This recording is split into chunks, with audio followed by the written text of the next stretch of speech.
Hi friends, എല്ലാവർക്കും കാറ്റത്തേക്കുള്ള കൂടെ റിവ്യൂയിലേക്ക് സ്വാഗതം. ഒരു ടാർപ്പയും എടുത്ത് അകത്തേക്ക് പോവുകയാണ് സുധീഷ്. നിധി വാതിൽ തുറന്ന് ചുറ്റും നോക്കിയിട്ട് തന്റെ ബാഗ് എടുത്ത് റൂമിന് പുറത്തേക്ക് വെക്കുന്നു. സുധീഷിനെ കാണുന്ന സാന്ദ്ര ചോദിക്കുന്നു, ഇതെങ്ങോട്ടേക്കാ? സുധീഷ് പറയുന്നു, മുകളിലെ ഓപ്പൺ ടെറസിൽ കൊണ്ടുപോയി വെക്കാൻ പറഞ്ഞു. ആരെന്ന് സാന്ദ്ര ചോദിക്കുമ്പോൾ സുധീഷ് പറയുകയാണ്, അരുൺ സാറ്, ഞാൻ പൊയ്ക്കോട്ടെ. ഇത് കേട്ട് സാന്ദ്ര മൂളുമ്പോൾ സുധീഷ് മുകളിലേക്ക് പോവുകയാണ്. വാതിലിന്റെ അരികിലേക്ക് വന്ന സുധീഷ് ബാഗ് എടുക്കുമ്പോൾ പതിയെ വാതിൽ തുറന്ന് നോക്കുകയാണ് നിധി. സുധീഷ് പറയുന്നു, എടോ, ബാഗ് ഞാൻ എടുത്തിട്ടുണ്ട്, ഞാൻ പോട്ടെ. ഓക്കെ എന്ന് നിധി പറയുമ്പോൾ സുധീഷ് പതിയെ ബാഗുമായി അവിടെ വന്ന് പോവുകയാണ്. ടാർപ്പയുടെ ഇടയിലേക്ക് ബാഗ് വെച്ച് സുധീഷ് താഴേക്ക് ഇറങ്ങി വരുമ്പോൾ ഒരാൾ പറയുന്നു, താൻ ഇതുമായിട്ട് നേരത്തെ മുകളിലേക്ക് പോകുന്നത് കണ്ടായിരുന്നല്ലോ. സുധീഷ് ചോദിക്കുന്നു, ഓ, ഇപ്പൊ ഇതുമായിട്ട് ഞാൻ പുറത്തേക്ക് പോകുക. അവിടേക്ക് വന്ന സാന്ദ്ര ചോദിക്കുന്നു, ഇതുകൊണ്ട് വെച്ചില്ലേ? സുധീഷ് പറയുന്നു, അല്ല, പുറത്ത് വെച്ചിട്ടുള്ള കാർപ്പറ്റ് മഴ നനയാതെ നോക്കണമെന്ന് അരുൺ സാറ് പ്രത്യേകം പറഞ്ഞായിരുന്നു. ഇത് മുകളിൽ കൊണ്ടുപോയപ്പോഴാണ് ഞാൻ ഓർത്തത്. മഴ പെയ്താൽ മൂടിയിടാൻ വേറൊന്നുമില്ല, അപ്പൊ ഇത് പുറത്ത് തന്നെ വെച്ചോട്ടെ. സാന്ദ്ര പറയുന്നു, അരുൺ ചേട്ടൻ എന്താണോ പറഞ്ഞത് അതുപോലെ തന്നെ ചെയ്താൽ മതി. സുധീഷ് പറയുന്നു, ഓ ശരി, പോകാലോ. ആ ചേട്ടൻ പറയുന്നു, ആ ശരി. സുധീഷ് ആ ബാഗ് ജീപ്പിലേക്ക് കൊണ്ട് വെക്കുകയാണ്. തുടർന്ന്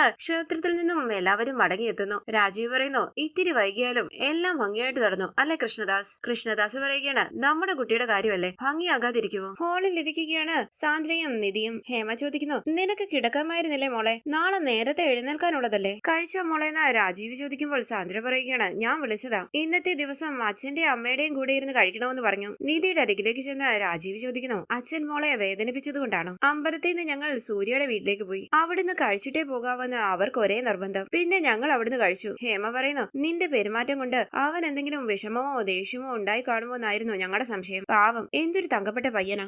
ഞങ്ങളെ ഇരുത്തി ഓരോന്നും എടുത്ത് വീണമ്പി കഴിപ്പിച്ചിട്ടാ പറഞ്ഞയച്ചത്. രാജീവ് പറയുന്നു, കല്യാണം കഴിഞ്ഞാല് നിങ്ങൾ രണ്ടുപേരും കുറച്ചു ദിവസം അവന്റെ തിരുവനന്തപുരത്തെ വീട്ടിൽ പോയി തനിച്ച് താമസിക്കാൻ പോവുകയാണെന്ന് അവൻ പറഞ്ഞു. ഓസ്ട്രേലിയയിൽ പോയി ഒരുമിച്ചുള്ള ജീവിതം തുടങ്ങുന്നതിന് മുമ്പ് ഒരു ട്രെയിനിങ്ങിന് അത് നല്ലതാണത്രേ. സാന്ദ്ര, ഇവൾക്ക് ഭക്ഷണം എടുത്തു വെക്ക്, നേരം കുറയായി. നിധി പറയുന്നു, വേണ്ട. രാജീവ് പറയുന്നു, പട്ടിണി എടുക്കാൻ പറ്റില്ല, വാ. എനിക്ക് വിശപ്പില്ലാന്ന് നിധി പറയുമ്പോൾ രാജീവ് പറയുകയാണ്, അതൊക്കെ ഉണ്ടായിക്കോളും, അച്ഛൻ തരാം, വാ. മോള് വാന്ന് പറഞ്ഞ് നിധിയെയും ചേർത്ത് പിടിച്ച് അകത്തേക്ക് പോവുകയാണ് രാജീവ്. പിന്നാലെ സാന്ദ്രയും ഹേമയും പോകുന്നു. തുടർന്ന് നിധിക്ക് ഭക്ഷണം വാരി കൊടുക്കുകയാണ് രാജീവ്. ഇത് കണ്ട് പുഞ്ചിരിച്ച് അവരെ തന്നെ നോക്കിയിരിക്കുകയാണ് ഹേമയും സാന്ദ്രയും. പെട്ടെന്ന് നിധി പൊട്ടിക്കരയുകയാണ്. എന്താ മോളെന്ന് രാജീവ് ചോദിക്കുമ്പോൾ അച്ഛന്ന് വിളിച്ച് കരഞ്ഞുകൊണ്ട് രാജീവിന്റെ നെഞ്ചിലേക്ക് ചായുകയാണ് നിധി. ചേർത്ത് പിടിച്ച് രാജീവ് ചോദിക്കുന്നു, എന്താ ഇത്? കല്യാണം കഴിഞ്ഞാലും ഒരു വെളിപ്പുറത്ത് അച്ഛനുണ്ടാകും, അതുപോലെ അച്ഛനെന്നും മോളുടെ നല്ലത് മാത്രമല്ലേ ആഗ്രഹിച്ചിട്ടുള്ളൂ. മോൾക്കത് പിന്നെ മനസ്സിലാകും കേട്ടോ. ഇത് കണ്ട് ഹേമയും കണ്ണീര് തുടയ്ക്കുകയാണ്. നിധിയുടെ നെറുകയിൽ ചുംബിച്ച് രാജീവ് പറയുന്നു, കരയല്ലേ മോളെ. തുടർന്ന് നിധി വരുന്നതും കാത്ത് ഗേറ്റിന് പുറത്ത് നിൽക്കുകയാണ്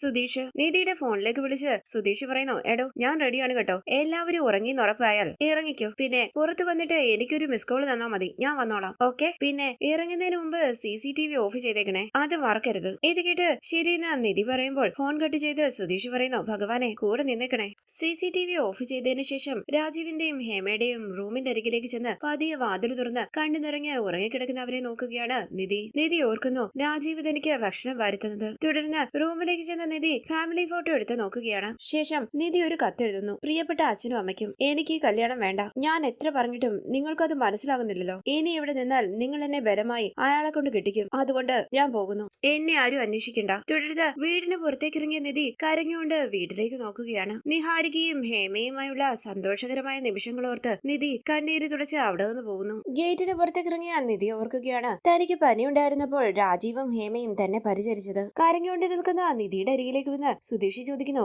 എടോ, നമുക്ക് പോകണ്ടേ? നിധി വണ്ടിയെന്ന് ചോദിക്കുമ്പോൾ സുധീഷ് പറയുന്നു, വണ്ടി അങ്ങോട്ട് മാറ്റിയിട്ടിരിക്കുക, ഇതിന്റെ മുന്നിലേക്ക് കൊണ്ടുവന്നാലേ വെറുതെ ശബ്ദം കേൾക്കണ്ടെന്ന് വിചാരിച്ചു. നിധി ചോദിക്കുന്നു, ബാഗ്? സുധീഷ് പറയുകയാണ്, അതൊക്കെ വണ്ടിയിലുണ്ട്, താൻ വന്നേ. ഇയാള് നിന്നിങ്ങനെ സമയം കളയല്ലേ, വേഗം വാ. നിധി പറയുന്നു, രാവിലെ എന്നെ കാണാതെ റൂമിൽ വരുമ്പോൾ അവര് ഞാൻ എഴുതി വെച്ച ആ കത്ത് കാണും. ഞാൻ ഇങ്ങനെ ചെയ്യുമെന്ന് അവർ ഒരിക്കലും വിചാരിക്കില്ല, ഉറപ്പ്. സുധീഷ് പറയുന്നു, ശരിയാ, എങ്കിലേ ഞാൻ പോയി ബാഗ് എടുത്തോണ്ട് വരാം, അതുകൊണ്ട് അകത്തേക്ക് കയറിപ്പോ. ഓക്കെ. നിധി ചോദിക്കുന്നു, അയ്യോ, അപ്പൊ അയാള്? സുധീഷ് പറയുകയാണ്, അതെ, അയാള് താലി കിട്ടും. എടോ, അതാ പറഞ്ഞത്, സെന്റിമെന്റ്സ് അടിച്ചു നിന്നിട്ട് കാര്യമില്ല, സമയം പോകുക. താൻ വന്നേ, ഒന്ന് വാടോ, വേഗം കയറ്. ജീപ്പിലേക്ക് കയറിയ നിധി കരയുമ്പോൾ സുധീഷ് പറയുന്നു, എടോ, ഇങ്ങനെ കരയാനാണെങ്കിൽ എന്റെ കൂടെ വരാൻ നിൽക്കണ്ട, ഇയാള് തിരിച്ച് വീട്ടിലേക്ക് തന്നെ പോകും. ഇയാളിങ്ങനെ കരകൊണ്ടിരിക്കുകയും രാത്രി നമ്മൾ വല്ല ചെക്കിങ്ങിനും പെടുകയും ചെയ്താൽ അത് മതി എല്ലാം കുളമാകാൻ. എടോ, കരയാതിരിക്ക്. നിധി പറയുന്നു, പോകാം. ഇത് കേട്ട് സുധീഷ് ജീപ്പ് മുന്നോട്ടേക്ക് എടുക്കുകയാണ്. തുടർന്ന് നിധി ഫോൺ നോക്കുമ്പോൾ സുധീഷ് പറയുന്നു, എടോ, താൻ ഫോൺ ഓഫ് ചെയ്തേ. ഇപ്പോഴേ ഓഫ് ചെയ്യണമെന്ന് നിധി ചോദിക്കുമ്പോൾ സുധീഷ് പറയുകയാണ്, അല്ല, എന്തിനാ വെറുതെ റിസ്ക് എടുക്കുന്നത്? ഈ ഒരു ഒറ്റ ഫോൺ പോരെ നമ്മൾ എവിടെയാണ് എന്താണെന്നൊക്കെ അറിയാനായിട്ട്. താൻ അത് ഓഫ് ചെയ്തിട്ട് സിം എടുത്ത് പുറത്ത് കളഞ്ഞേ. നിധി ചോദിക്കുന്നു, പിന്നെന്തേലും ഉണ്ടോ? പിന്നെന്ന് പറഞ്ഞ് സുധീഷ് ചുറ്റും നോക്കുമ്പോൾ നിധി പറയുന്നു, വേണ്ട,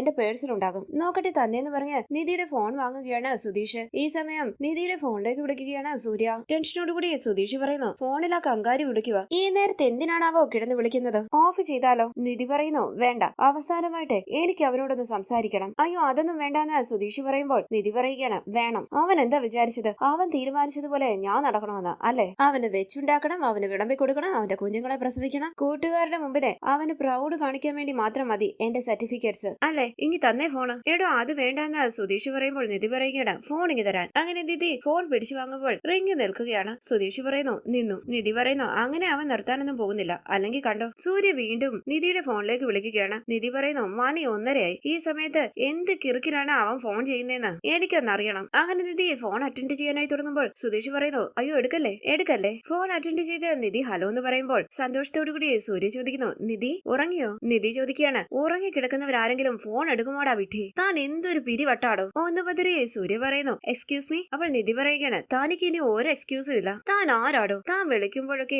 ഏത് പാതിരാത്രിയായാലും ചാടിയെടുത്ത് ഹലോ എന്ന് പറയണോ ഞാൻ? ഇനി അഥവാ പറഞ്ഞില്ലെങ്കിൽ താൻ പിറ്റേന്ന് ഞാൻ എവിടെയാ ഉള്ളതെന്ന് വെച്ചാൽ നേരിട്ട് വരുമോ? എങ്കിൽ ഇനി അതൊന്ന് കാണുമല്ലോ. 1-2 തവണ എടുത്തില്ലെങ്കിൽ 100-200 തവണ വിളിച്ചോണ്ടിരിക്കുകയാണോ ചെയ്യുക? തന്നെയൊക്കെ ചികിത്സിക്കുകയാണ് വേണ്ടത്. സൈക്കോ. സൂര്യ പറയുന്നു, ലുക്ക് നിധി. അപ്പോൾ നിധി പറയുന്നു, എന്ത് ലുക്ക്? ഇനി നമ്മൾ തമ്മില് ലുക്കൊന്നും ഇല്ല. താൻ എന്നെ ലുക്കാൻ പോകുന്നില്ല, ഞാൻ തന്നെ. അപ്പോൾ നിധി പറയുകയാണ്, ഈ രാത്രി ഇനി ഞാൻ പറയുന്നത് താൻ കേട്ടാ മതി. എന്റെ വീട്ടുകാരുടെ മുമ്പില് ഒരു മുഖം, എന്നോട് വേറൊരു മുഖം. എന്റെ അച്ഛനെ എങ്ങനെയാണോ താൻ പറഞ്ഞു പറ്റിച്ചത്? ഇത് കേട്ട് സൂര്യ പറയുകയാണ്, Nidhi you are crossing a limits. Nidhi പറയുന്നു, ഞാൻ തന്നോട് ഇതിലും അപ്പുറത്താ സംസാരിക്കാൻ പോകുന്നത്. തനിക്ക് എന്ത് ചെയ്യാൻ പറ്റും? എന്ത് ചെയ്യാൻ പറ്റുമെന്ന് താൻ എന്താ പറഞ്ഞത്? ഞാൻ പഠിച്ചതും മെഡൽ വാങ്ങിച്ചതും ലോക്കൽ യൂണിവേഴ്സിറ്റി എന്നാണല്ലേ? താനൊക്കെ ഇന്റർനാഷണൽ കോളേജിൽ പഠിച്ചിട്ട് ഓസ്ട്രേലിയയില് പ്രസിഡന്റ് ആയിട്ടാണോ ജീവിക്കുന്നത്? ഏതോ സായിപ്പിന്റെ കമ്പനിയില് അടിമപ്പണിയല്ലേ? അവിടെ ചെന്ന് 4 തൊഴിവെളുപ്പുള്ള ആളുകളുടെ ഇടയിൽ ജീവിക്കാൻ തുടങ്ങിയപ്പോൾ തനിക്ക് നാടും പിടിക്കാതായി നാട്ടുകാരെയും പിടിക്കാതായി അല്ലേ? പക്ഷെ അമ്മ ഉണ്ടാക്കുന്ന സാമ്പാറും പുളിശ്ശേരിയും കൂട്ടാൻ തനിക്ക് നാട്ടിൽ നിന്ന് തന്നെ പെണ്ണ് വേണം അല്ലേ? ചിരിച്ചുകൊണ്ട് സുധീഷ് പറയുന്നു,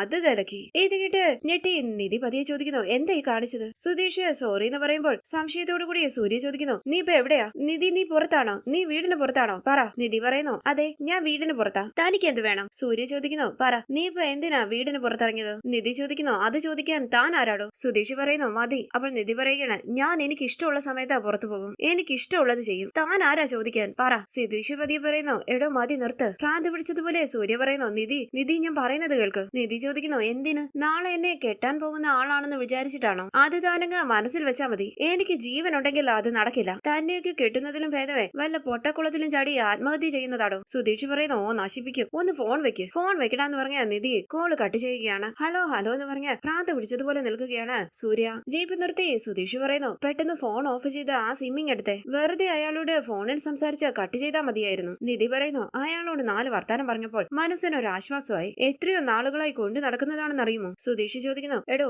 ഇപ്പൊ ഇയാള് പുറത്താണെന്ന് അയാൾ അറിഞ്ഞില്ലേ? ഇനിയും വെറുതെ ഇരിക്കുമെന്ന് തോന്നുന്നുണ്ടോ അയാള്? നിധി പറയുന്നു, ഈ നേരത്തിന് എന്ത് ചെയ്യാൻ? ഒന്നും ഉണ്ടാകില്ല. ഞാൻ എപ്പോഴെങ്കിലും ഓൺ ചെയ്യുമെന്ന് വിചാരിച്ച് രാത്രി മുഴുവൻ വിളിച്ചുകൊണ്ടിരുന്നോളൂ. സൈക്കോ. സുധീഷ് പറയുന്നു, എടോ നമ്മളൊരു കാര്യം ചെയ്യാൻ പ്ലാൻ ചെയ്താൽ അതുപോലെ തന്നെ ചെയ്യണം, അല്ലാതെ ഇടയിൽ വേറെ വള്ളി പിടിക്കാൻ നിൽക്കരുത് പ്ലീസ്, കേട്ടോ? നിധി സിം ഊരിയിട്ട് പറയുന്നു, ദാ സിം കളഞ്ഞു. അങ്ങനെ നിധി സിം കളയുമ്പോൾ സുധീഷ് പറയുകയാണ്, ഈശ്വര ഈ രാത്രിയിൽ ഇനി എന്തൊക്കെ കാണാൻ കിടക്കുന്നോ ആവോ. പോകാമെന്ന് നിധി മൂളുമ്പോൾ ടെൻഷനോടുകൂടി സുധീഷ് ജീപ്പ് മുന്നോട്ടേക്ക് എടുക്കുകയാണ്. തുടർന്ന് സൂര്യ അരുണിന്റെ ഫോണിലേക്ക് വിളിക്കുകയാണ്. ഫോൺ റിംഗ് ചെയ്യുന്ന ശബ്ദം കേട്ടുണരുകയാണ് സാന്ദ്രയും അരുണും. സാന്ദ്ര ചോദിക്കുന്നു, ആരാ ഇപ്പൊ ഈ നേരത്ത്? കോള് കണ്ട് അരുൺ പറയുന്നു, സൂര്യയാണല്ലോ. സാന്ദ്ര ചോദിക്കുന്നു, ഈശ്വര ഈ നേരത്തോ? ഫോൺ അറ്റൻഡ് ചെയ്ത് അരുൺ സൂര്യ എന്ന് വിളിക്കുമ്പോൾ ദേഷ്യത്തോടുകൂടി സൂര്യ ചോദിക്കുന്നു, നിങ്ങളുടെ അനുജത്തി എന്നെ എത്രമാത്രം അപമാനിച്ചു എന്നറിയുമോ? ഞാനൊന്ന് ഫോൺ ചെയ്തേന് എന്നെ എന്തൊക്കെ ചീത്ത വിളിച്ചെന്നറിയുമോ? അരുൺ ചോദിക്കുന്നു, എന്താ സൂര്യ വീണ്ടും വഴക്കിട്ടോ? അപ്പൊ സൂര്യ പറയുകയാണ്, ആദ്യം അവള് വീട്ടിലുണ്ടോന്ന് നോക്ക്. അവള് സംസാരിക്കുമ്പോൾ വണ്ടിയുടെ ഹോൺ ഞാൻ കേട്ടു. ചോദിച്ചപ്പോൾ എനിക്കെന്താ അറിയാൻ അവകാശമെന്ന്. ഈ രാത്രി അവൾ എവിടെ തന്നെ നടക്കുക? അരുൺ പറയുന്നു, അവൾ എവിടെയും പോയിട്ടില്ല, ഇവിടെ തന്നെ ഉണ്ട്. ചിലപ്പോ ഫോൺ ചെയ്തപ്പോൾ ദേഷ്യം വന്നു കാണും. നാളെ കഴിഞ്ഞാൽ നിങ്ങൾ ഒരുമിച്ച് തന്നെയല്ലേ ജീവിക്കാൻ പോകുന്നത്? അപ്പൊ എത്ര വേണമെങ്കിലും സംസാരിക്കാമല്ലോ. സൂര്യ പറയുന്നു, ആദ്യം അവള് മുറിയിലുണ്ടോന്ന് ഉറപ്പിക്ക്, എന്നിട്ട് സംസാരിക്ക്. അരുൺ ചോദിക്കുന്നു, അവൾ എവിടെ പോകാനാ സൂര്യ? സൂര്യ പറയുകയാണ്, അവള് സംസാരിക്കുമ്പോൾ വണ്ടിയുടെ ഹോൺ കേട്ടുവെന്ന് ഞാൻ പറയുന്നു. നിങ്ങൾ പറയുന്നു അവള് മുറിയിൽ തന്നെ ഉണ്ടെന്ന്. ആദ്യം അവിടെ ചെന്നിട്ട് അവളുടെ കയ്യിൽ ഫോൺ കൊടുക്കുക, എനിക്ക് അവളോട് സംസാരിക്കണം. അരുൺ പറയുന്നു, ശരി ഞാൻ അവളുടെ മുറിയിൽ ചെന്നിട്ട് വിളിക്കാം. അങ്ങനെ അരുൺ ഫോൺ കട്ട് ചെയ്യുമ്പോൾ ഹലോ എന്ന് പറഞ്ഞ് വളരെ ദേഷ്യത്തോടു കൂടി ഇരിക്കുകയാണ് സൂര്യ.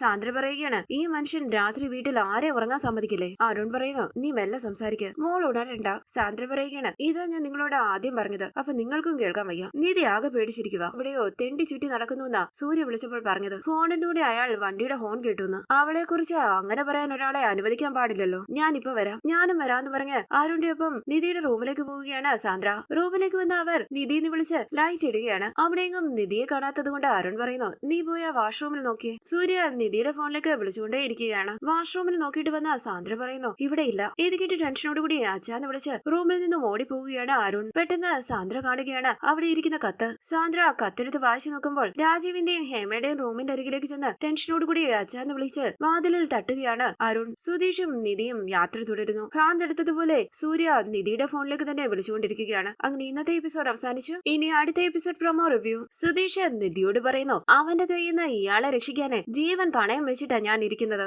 അത് താൻ മറക്കരുത്. ഞാൻ ഇയാളെ സേഫ് ആയിട്ട് എത്തേണ്ട സ്ഥലത്ത് എത്തിച്ചു തരാം. ഈ സമയം നിധി അന്വേഷിച്ചിറങ്ങുകയാണ് രാജീവും അരുണും സൂര്യയും. വഴിയിൽ വെച്ച് രാജീവും അരുണും സൂര്യയെ കാണുകയാണ്. അരുൺ വീണ്ടും വീണ്ടും നിധിയുടെ ഫോണിലേക്ക് വിളിക്കുന്നു. സുധീഷിന്റെ ഒപ്പമാണ് നിധി പോയതെന്ന് അവർ മനസ്സിലാക്കുകയാണ്. സൂര്യ ചോദിക്കുന്നു, അവൾ അവന്റെ കൂടെ ഓടിപ്പോയി എന്ന് ഇപ്പൊ വിശ്വാസം വന്നോ രണ്ടുപേർക്കും? വീട്ടിലെ ഡ്രൈവറുടെ കൂടെ പെങ്ങൾ ഓടിപ്പോകുമെന്ന് പേടിച്ചിട്ടാണോ ഈ കല്യാണം ഇത്ര പെട്ടെന്ന് നടത്താമെന്ന് സമ്മതിച്ചത്? ഇത് കേട്ട് ഞെട്ടി മുഖത്തോട് മുഖം നോക്കുകയാണ് രാജീവും അരുണും. തുടർന്ന് സുധീഷും നിധിയും യാത്ര തുടരുകയാണ്. നിധി വിഷമത്തോടുകൂടി ആലോചിച്ചിരിക്കുമ്പോൾ ഡ്രൈവ് ചെയ്യുന്ന സുധീഷ് പുഞ്ചിരിച്ച് നിധിയെ ശ്രദ്ധിക്കുകയാണ്. വരാനിരിക്കുന്ന എപ്പിസോഡ് വിശേഷങ്ങളുമായി വീണ്ടും കാണാം. Thank you for watching. Please subscribe, like, share my channel.